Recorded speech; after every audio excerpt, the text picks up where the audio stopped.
We, the students of color at Lawrence University, refuse to live on a campus where racism, hatred, and bigotry occur on a daily basis. We demand that Lawrence University become a place of inclusion, safety, and support for marginalized groups. We have drafted a list of demands and concerns that we, students of color at Lawrence University, want implemented and addressed immediately.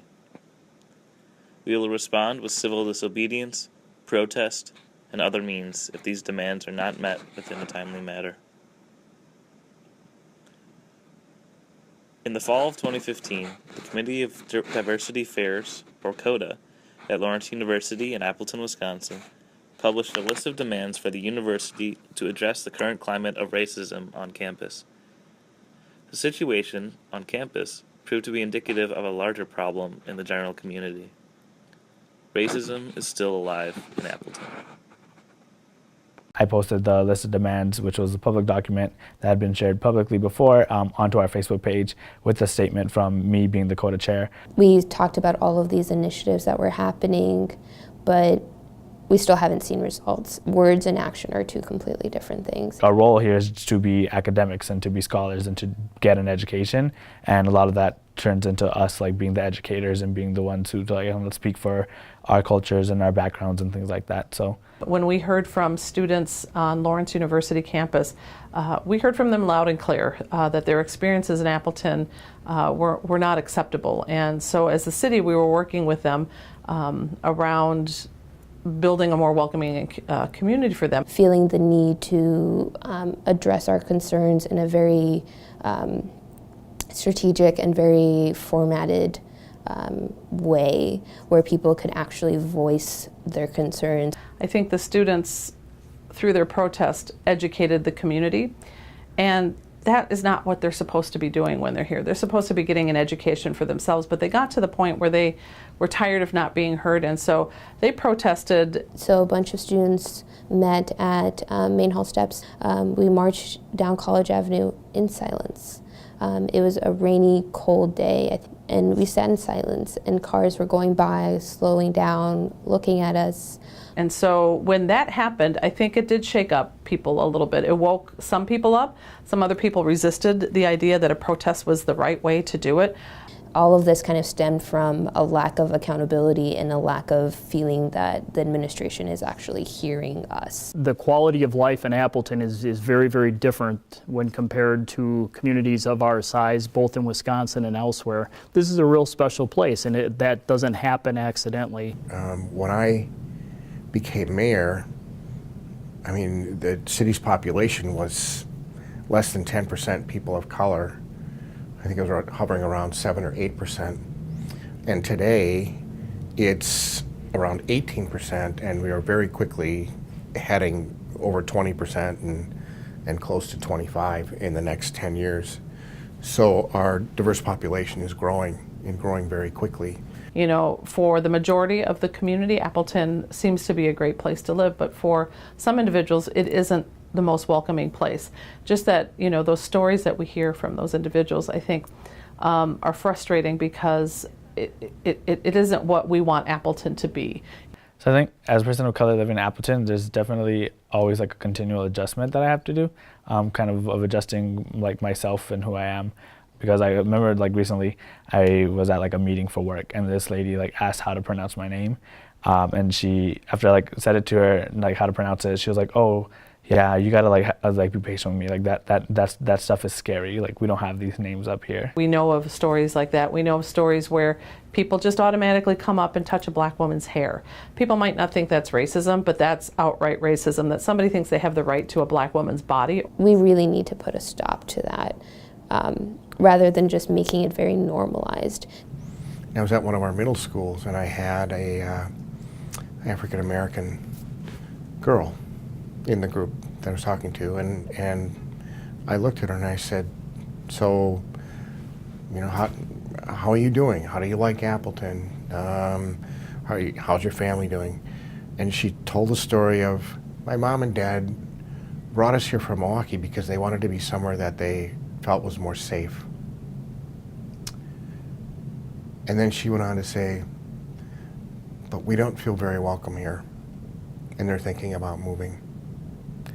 And that just broke my heart. It's like, I think I was kind of shaken out of my naivete, and I thought that we've got to do something about this. It's not right. I was surprised to learn, to hear from students that felt walking through downtown, say for instance to the drugstore, was something that they did uncomfortably.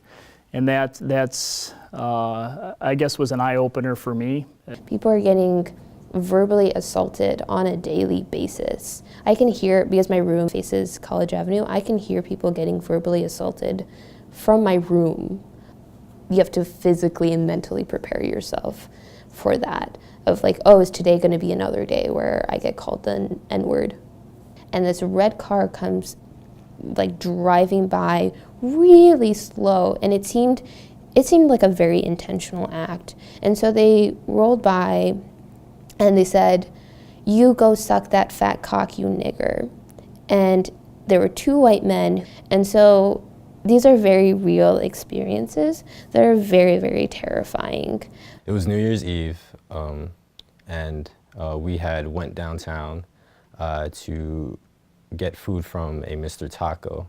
We'd first entered into Mr. Taco, trying to get through all of these people who were pretty drunk. We were trying to get to the counter to order our food. This one guy who was of African American descent, he comes up to my friend, and as she's eating her taco, mind you, and he starts, kind of getting really close to her, almost, spitting in her food as he's. And it kind of escalated from me to asking him to move to like within 2 minutes. He was calling me the N-word lover, and he was calling Danny racial slurs. I remember there being a lot of white females with him, and they ended up joining in on the racial slurs towards my friend. They started calling her the N-word lover as well. So we had gotten up and they had followed us. I remember security pushing Danny. As I was walking out, I remember getting slammed into the side of the wall and my hair was getting pulled. I'm assuming it was one of the girls.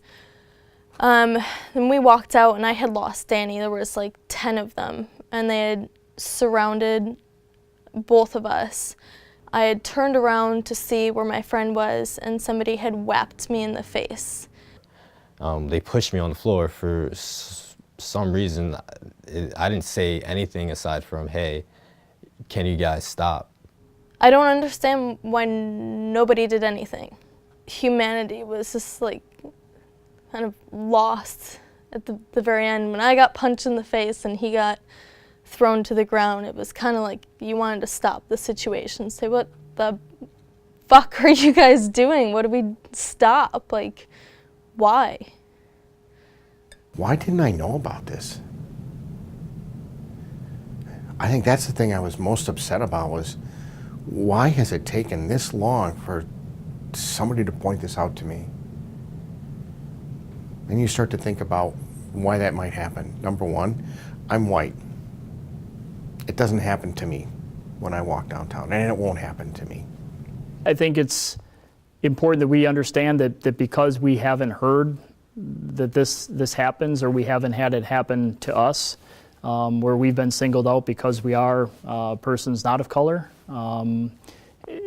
It's important to be empathetic. It's important to create an atmosphere where when you hear things that you feel that it's your responsibility to call people out on that. And that's very hard to do when you're talking about coworkers or family members or friends, that this is not something that's acceptable in Appleton. Our community has told us that, and I think the discussion on campus has opened some eyes that in 2016, 2015, this still happens, regardless of how prevalent or how many times it should be concerning for a community. And I think that's what you saw once students returned in 16 was the gathering of other city staff, of other people in the community to learn more about the scope of the problem. we agreed that there needs to be a more accessible way for students to report incidents that happen to them on campus. And then through the relationship with the police department and the university, things will be directed to our attention that probably warrant police investigation or follow-up, or to at least track the data so that we know what's happening both in our downtown or wherever else students and staff might have experiences that we need to know about in the community.